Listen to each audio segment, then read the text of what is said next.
I'll try this again.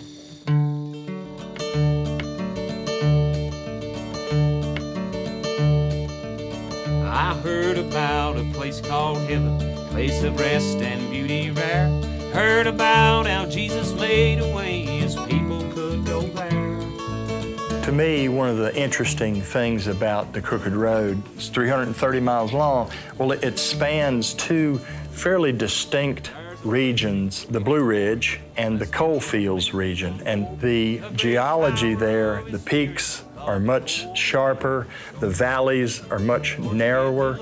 In other words, it's much more challenging terrain. So the people that live there have a different way of life that's been reflected in their songs. Through the years and through the generations, all those colors mixed together and became what is now known as Appalachian music. This was sort of a drab place back in the 30s and 40s. The men spent most every day in the mines, and they needed something to lift their spirits when that hard day's work was done.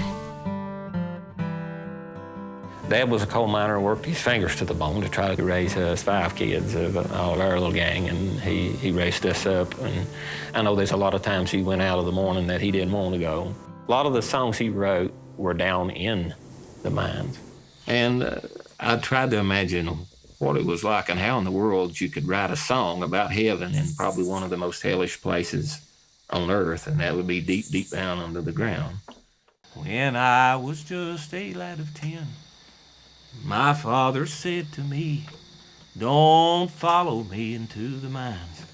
Go on, set yourself free."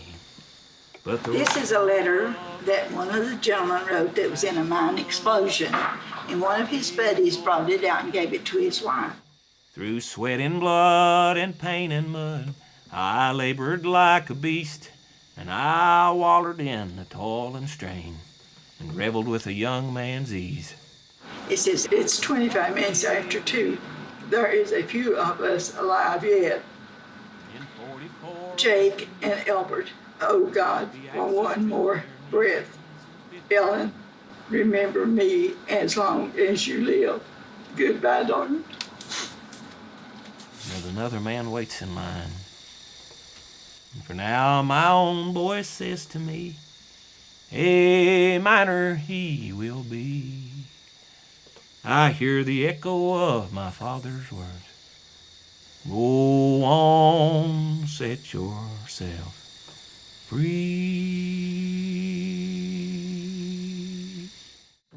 If you're in that experience, if you're in that setting day after day, you have to make the most of a terrible, deadly, dangerous, profession.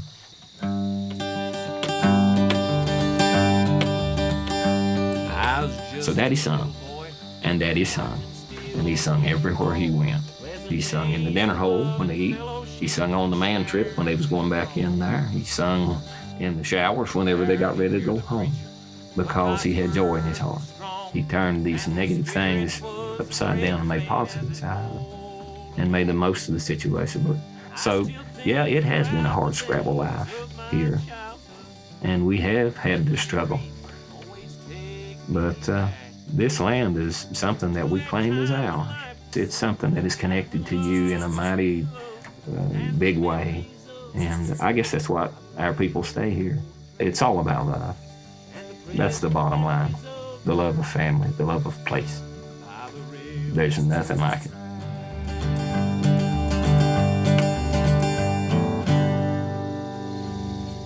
Simple little song, but it's about home.